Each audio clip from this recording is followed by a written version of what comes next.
नमस्कार साथियों, मैं पंकज कुमार आपके अपने YouTube चैनल नॉलेज हब में मैं आप सभी का स्वागत करता हूं। आज हम लोग नंबर सिस्टम के कुछ ऐसे सवालों को देखेंगे जो हमेशा एग्जाम में पूछे जाते हैं और आने वाले समय में भी ये सवाल पूछे जाते रहेंगे। ठीक है, तो सीधी बात, नो बकवास, सीधे स्टार्ट करते हैं पहले सवाल से। स्क्रीन पे ये रहा।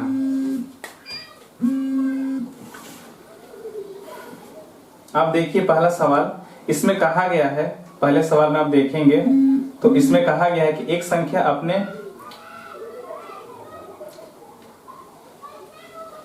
यदि कोई संख्या 31 से उतनी ही बड़ी है जितनी वो 75 से छोटी है तो वह संख्या क्या है। हम एग्जाम्पल के तहत इसको समझाते हैं कि कोई एक संख्या 3 है और एक संख्या, तो कहा जाए कि 3 से वो संख्या उतनी ही बड़ी है जितनी कि वो 7 से छोटी है। तो इसका मतलब साफ साफ हुआ कि कोई ऐसी संख्या बीच में होगी, एकदम बीचों बीच, ताकि इसका जो गैप है और इसका जो गैप है दोनों का गैप क्या हो, सेम हो। तो हम ऐसी कौन सी संख्या को लेंगे? इसको तो हम ओरली कर सकते हैं, 5 लेंगे, क्योंकि इससे ये 2 बड़ी है और इससे ये 2 क्या है, छोटी है। बोलिए है कि नहीं? हम इसको ओरली कर लेंगे, लेकिन बात रहा कि जब बड़े बड़े संख्याएं रहेंगे तब हम क्या करेंगे। तो इसको बनाने का भी तरीका है कि बीच वाली संख्या पूछ रहा है, इसका मतलब औसत पूछा जा रहा है। क्या पूछा जा रहा है? औसत को ही पूछा जा रहा है और औसत ही बीच वाली संख्या होती है। तो कैसे निकालेंगे दोस्त? 3 और 7 को जोड़ लेंगे। 3 और 7 कितना हो जाएगा? 10, और 10 का हाफ कर देंगे, कितना निकल के आ जाएगा? 5। ठीक उसी प्रकार से इस सवाल को भी करेंगे। ठीक है, तो बीच वाली निकालने के लिए क्या करना पड़ेगा? ये वाला संख्या शुरू वाली और लास्ट वाली संख्या क्या कर देंगे, जोड़ देंगे और उसको हाफ कर देंगे, तो बीच वाली संख्या निकल जाएगी और बीच वाली संख्या ही इससे बड़ी होगी, इससे उतनी ही छोटी होगी। ओके, तो आप देखिए इस सवाल को, इसमें कहा गया है 31 से उतनी ही बड़ी है जितना कि वो 75 से छोटी है। कहने का मतलब कोई बीच वाली संख्या होगी, इससे उतनी ही बड़ी है जितनी कि इससे ये क्या है, छोटी है। तो अब हम कैसे निकालेंगे? अभी हम जस्ट बताएं कि इसका औसत ही क्या होगा, इस दोनों का बीच वाली जो संख्या होगी वही औसत होती है और उसी को हमको निकालना है। तो हम इसको ऐड कर लेंगे, 5 और 1 6, 7 और 3 10, तो कितना निकल के आ गया? 106 निकल के आ गया। 106 निकल के आ गया। अगर हम इसको आधा कर देते हैं तो 2 बचे 10, 2 तिया 6, और कितना निकल के आ गया? 53 निकल गया, 53। और 53 ही क्या है, इसका आंसर है। कहने का मतलब 53 एक ऐसी संख्या है जो 31 से उतनी ही बड़ी है जितना कि 75 से क्या है, छोटी है। आप इसको माइनस करके देख लीजिए, इसको आपस में माइनस करके देखेंगे तो दोनों तरफ से क्या आएगा, इक्वल आएगा। ठीक है ना, क्योंकि 53 31 से उतना ही बड़ा है जितना कि 75 से छोटा है। नहीं तो आप करके भी देख सकते हैं, इसको अगर हम माइनस करेंगे तो कितना आ जाएगा? 2 कितना आ गया? 22। 53 में अगर 31 माइनस करके कितना? 20 आ गया। इसको माइनस करके इधर भी कितना आ जाएगा? 20 आ जाएगा। मतलब कि 31 से ये 22 बड़ा है और 53 75 से कितना छोटा है? 22 छोटा है। तो बीच वाली संख्या हमको निकालना पड़ेगा। ठीक है, तो उसके लिए क्या करना पड़ेगा? इसको और इसको हम क्या कर लेंगे, ऐड कर लेंगे, उसके बाद उसको हाफ कर देंगे। हाफ करेंगे तो हमको बीच वाली संख्या निकल जाएगी और बीच वाली निकलेगी। कहने का मतलब ही है कि इससे उतनी ही बड़ी है जितना कि इससे उतनी छोटी है। ठीक है, क्लियर हो गया? नेक्स्ट सवाल को देखते हैं। अब अगला सवाल को देखिए कि एक संख्या है। अरे भाई, एक संख्या है और वो संख्या हमको पता ही नहीं, हम x मान लिया। ठीक है ना, लेकिन आप लोग में से कोई लोग सोच रहे होंगे सर आप तो बिना x के बनाते, x क्यों लगा रहे हैं? अगर भाई हम अगर यहाँ x माने भी है ना तो हम इसको पूरा सोल्व करेंगे नहीं। आप खुद देख लीजिए, संख्या कितना माने? x मान लिए। तो फिर कहता है इसके व्युत्क्रम, मतलब कि किसका? संख्या का व्युत्क्रम। व्युत्क्रम क्या होता है? व्युत्क्रम क्या होता है? इसको नीचे वाला को ऊपर, ऊपर वाला को नीचे कर लेंगे। इसका कितना गुना? 58 गुना से कितना अधिक है? 3/4 अधिक है। कहने का मतलब हमको इस फॉर्म में लाना पड़ेगा। ठीक है, जैसे सवाल में कहा है। अब बताइए कौन सी संख्या होगी? ऑप्शन में तो -8 है, 12 है, -12 है, फिर 8 है। तो माइनस तो होगा नहीं, यहाँ पर माइनस तो होगा नहीं, तो माइनस वाला तो ऑप्शन ऐसे ही आउट हो गया। अब बच गया कौन? +12 और 8। तो हम 8 को अगर हम यहाँ पर रखते हैं ऑप्शन से, दोस्त कहां से रख रहे हैं? ऑप्शन से हम 8 को रखते हैं यहाँ पर। तो आप देखिए 8 को इसलिए भी रख रहे हैं क्योंकि 8 कट के उसका जो एलसीएम निकल के आ जाएगा, नीचे नीचे कितना आ जाएगा? 4 आ जाएगा। इस हिसाब से हम उसको रख रहे हैं। अगर हम यहाँ पर 8 रखते हैं 58 3/4, तो इससे क्या होगा? 2 चौके 8, 2 दूनी 4, 2 9 18। आप देख सकते हैं कि नीचे भी 4, नीचे भी 4। इसी उद्देश्य से हम इसको रखे थे क्योंकि ये नीचे क्या है? 4 आ जाए तो एलसीएम लेने में क्या हो जाएगा? सुविधा होगा। तो यहाँ 4 आ गया, 29 और 3 को जोड़ेंगे तो 32 आ जाएगा और इसको कट कर देंगे, 4 8 कितना हो जाएगा? 32। आप देखिए कि जो संख्या हम x माने थे, ऑप्शन से हम माने कि 8 होगा बोल के, उसके बाद x का मान 8 रखे तो दोनों तरफ से क्या आ गया, इक्वल आ गया। x का वैल्यू हम कितना रखे, 8 रखे, इधर हम सोल्व किए इधर भी कितना आ गया मेरा, 8 आ गया। तो इसका मतलब है कि वो संख्या कौन सी है, 8 है। हम ऑप्शन से रख के हम चेक कर लें, ठीक है ना। अब नेक्स्ट सवाल को देखते हैं, इससे आंसर कितना आ गया, 8, और ये मेरा क्या है आंसर। अब नेक्स्ट सवाल को देखते हैं। उम्मीद करते हैं आप समझ रहे होंगे, ठीक है ना। कम समय में हम लोग अधिक सवालों को हल करते हैं, वो भी बहुत ही अच्छे तरीके से। अब देखिए इसमें क्या कहा गया, एक धनात्मक संख्या से 4 कम करने पर वह व्युत्क्रम की 21 गुना के बराबर हो जाती है। वो संख्या क्या है, हमको वो संख्या पता ही नहीं है, ठीक है ना। वो संख्या हमको पता ही नहीं है। अगर हम इसका यहाँ पर x मानते हैं तो यहाँ पर तो फंस जाएंगे। देख लेते हैं एक बार वो संख्या कौन सी है, x है, ठीक है ना। देखिए क्यों फंसेंगे, क्योंकि संख्या से 4 कम करना है। 4 कम कर लिए, कम करने के बाद उसके व्युत्क्रम का 21 गुना के बराबर, उसका जो व्युत्क्रम होगा उसका कितना गुना है, 21 गुना है, ठीक है ना। तो वो संख्या क्या है। अब हमको यहाँ पर ऐसी कौन सी संख्या रखनी पड़ेगी ताकि ये दोनों भाग क्या हो जाए, इक्वल हो जाए दोस्त। तो हम यहाँ पर क्या रख लेंगे, किससे कटेगा 21। अब देखिए 3 से भी कट सकता है और 7 से कट सकता है, 3 और 7 से कट सकता है। तो हम 7 रखेंगे, 3 रखेंगे तो माइनस में आ जाएगा, 3 तो हम रख नहीं सकते, हम 7 रखते हैं। यहाँ पर x का वैल्यू हम ऑप्शन से कितना रख लिए, 7 रख लिए। ऑप्शन से कितना रख लिए, 7। तो 7 - 4 और यहाँ पर हम 7 रख लिए 12, तो माइनस तो कितना है 3 आ जाएगा, यहाँ कितना आ जाएगा, सॉरी 12 लिख रहे हैं, कितना आ जाएगा 21, 7 दिया 21। तो आप देखिए कि दोनों तरफ से क्या आ गया, इक्वल आ गया। तो इसका यही प्रमाण है इक्वल आने का कि x का वैल्यू क्या होगा, 7 होगा, और x ही क्या है, संख्या है, ठीक है। तो हम ऑप्शन से ही बना लिए, देख सकते हैं आप लोग। क्वेश्चन में जो लिखा हुआ है उसको फॉर्म में लाएं, उसके बाद ऑप्शन से हम चूज किया और रख लिए, क्योंकि हमको स्टेप टू स्टेप नहीं लिखना होगा एग्जाम में, ठीक है ना। हमको जल्दी अपने मंजिल तक पहुंचना होगा और तुरंत आइडेंटिफाई करना पड़ेगा कि कौन सा ऑप्शन इस ढांचे के लिए, इस सांचे के लिए फिट खाएगा। तो हम 7 फिट खाए तो हम 7 को रख लिए, ठीक है ना। अब प्रैक्टिस कीजिएगा तो आसानी से समझ में आएगा, हर चीज खुद ब खुद दिखने लग जाएगा। नेक्स्ट सवाल को देखिए, 2 संख्याओं का योगफल और उनका गुणनफल क्रमशः 5 तथा 6 है, तो उनके वर्गों के व्युत्क्रम का योगफल क्या होगा। अब देखिए 2 संख्याओं का योगफल दिया हुआ है, ठीक है ना। 2 संख्याओं का योगफल हम ले रहे हैं, कितना दिया हुआ है 5, और गुणनफल कितना दिया हुआ है a × b, 6 दिया है। यहाँ तो साफ साफ दिख रहा है दोस्त, क्योंकि हम इसको सोल्व आगे करेंगे भी नहीं, क्योंकि हमको साफ साफ दिख रहा है 6 है या 5 है, बहुत छोटा छोटा नंबर है, ठीक है ना।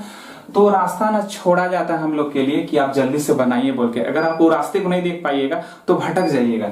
यहाँ साफ साफ दिख रहा है कि 3 और 2 कितना हो जाएगा 5, और 3 और 2 कितना हो जाएगा 6 हो जाएगा। तो हम यहीं से देख के समझ गए कि वो संख्याएं कौन कौन है, a और b, 3 और 2 है, 3 और 2 है। तो अब क्या कहा गया सवाल में, उनके व्युत्क्रमों के वर्गों का योग, उनके व्युत्क्रमों मतलब कि 1/3, 1/2, इसी को व्युत्क्रम बोलते हैं। लेकिन साथ में वर्गों का योग बोला है तो वर्ग भी करना पड़ेगा ना।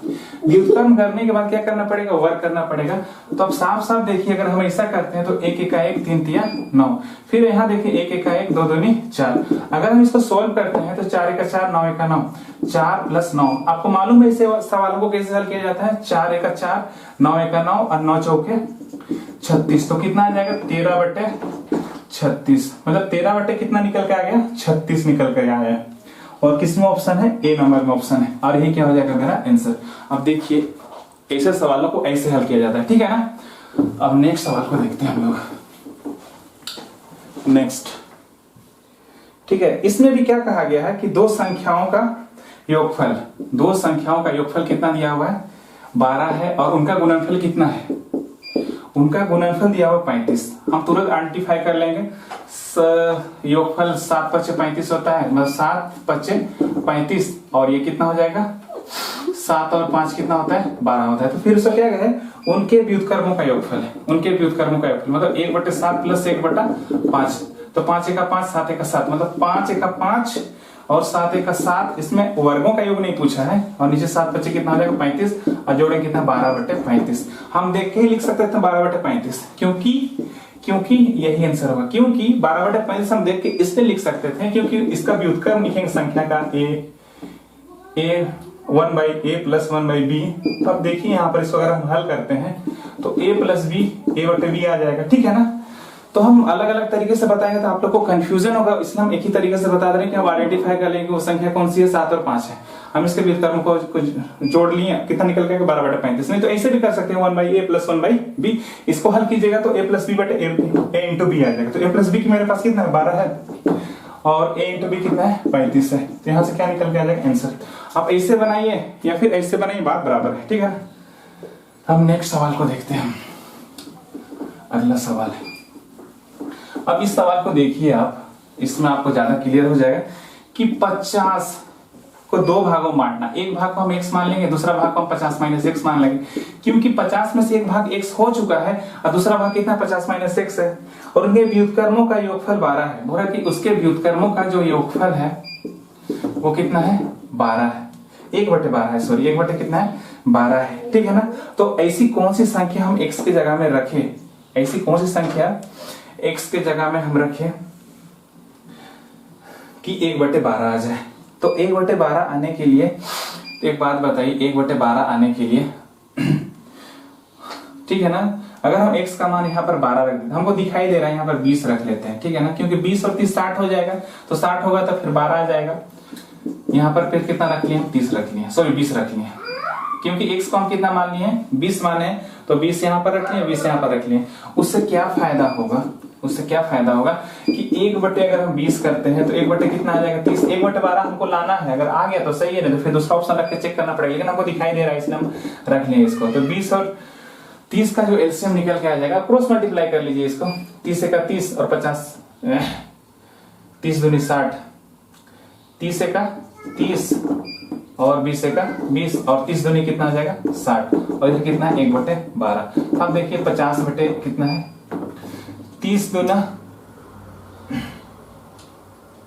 कितना होता है 60 होता है। यहाँ 60 नहीं लिखेंगे, फिर इसे एलसीएम भी ले सकते हैं आप। इसका एलसीएम कितना निकल के आ जाएगा 60 निकल के आ जाएगा। तो 20 कितना आ जाएगा 60 और 30 दूना कितना आ जाएगा 60, तो 1/, कितना निकल के आ गया 12। तो 5/60 हम इसको लिख सकते हैं और 1/12 है, तो 5 का 5, 5 दूनी 10, तो 1/12 दोनों तरफ से आ जाएगा। तो इसका मतलब हुआ कि पहली संख्या x होगी 20 होगी और दूसरी संख्या 20 माइनस कितना आ जाएगी 30 हो जाएगी। 20 से 50 से 20 को माइनस कर लेंगे, कितना आ जाएगी 30 आ जाएगी। तो पहली संख्या 20 है, दूसरी संख्या कितना है 30 है, ठीक है ना। तो ऐसे हल किया जाता है। अगर आप लोग को ये दिक्कत लग रहा है तो फिर इसको हम दूसरे तरीके से बना सकते हैं, ठीक है ना। तो एक संख्या को हम a मान लिए, दूसरी संख्या कितना मान लिए b मान लिए, इनकी व्युत्क्रमों का 1/a और 1/b लिखने बराबर कितना होगा 1/12। तो इस तरीके से भी समझ सकते हैं। तो अगर हम इसको सॉल्व करेंगे तो b का b a का है, तो a + b आएगा और नीचे वाला मल्टीप्लाई a × b आ जाएगा 1/12। अब ऐसी कौन सी संख्या रखें कि रखने के बाद 1/12 आ जाए। तो यहाँ 20 और 30 को रख लेंगे, ठीक है ना, क्योंकि इसी से कितना आ जाएगा 20 से 600 कितना आ जाएगा 20 और 30 रख लेंगे तो कितना आ जाएगा 20 × 30। तो इसको रखेंगे तो ही कितना आ जाएगा, भी 50 बटे कितना आ जाएगा 600 आ जाएगा, और इधर कितना 1/12 है। अगर हम इसको कट कर देते हैं 0 0 कट हो जाएगा, 5 का 5, 5 का 5 10, तो 1/12 इधर से भी आया और 1/12 इधर से भी आया।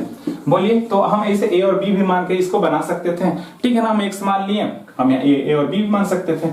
तो जो दिमाग में पहले था हम उसी हिसाब से बनाए। आपको जैसा सुविधा लगे आप देख लीजिए और खुद से प्रैक्टिस कीजिए सबको। इसका पीडीएफ हम टेलीग्राम में हम डाल देंगे, ओके ठीक है। इसको मिटाते हैं, अब नेक्स्ट सवाल को देखते हैं।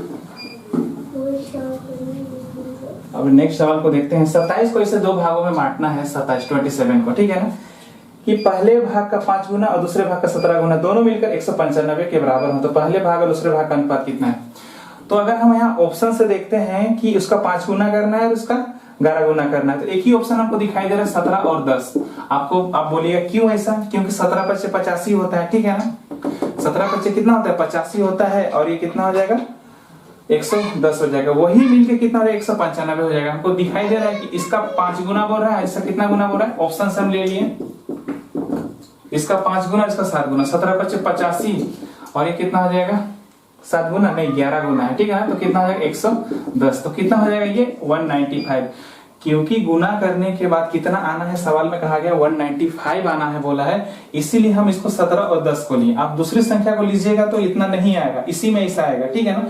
तो ऑप्शन हम 17 अनुपात कितना ले लिए थे 10, इसका 5 गुना, इसका 11 गुना करके हम जोड़ दिया, कितना है 195 है, जो सवाल को फुलफिल करता है। और यही मेरा क्या हो जाएगा आंसर। उम्मीद करते हैं आपको ये छोटे से वीडियो में बिल्कुल समझ में आया होगा।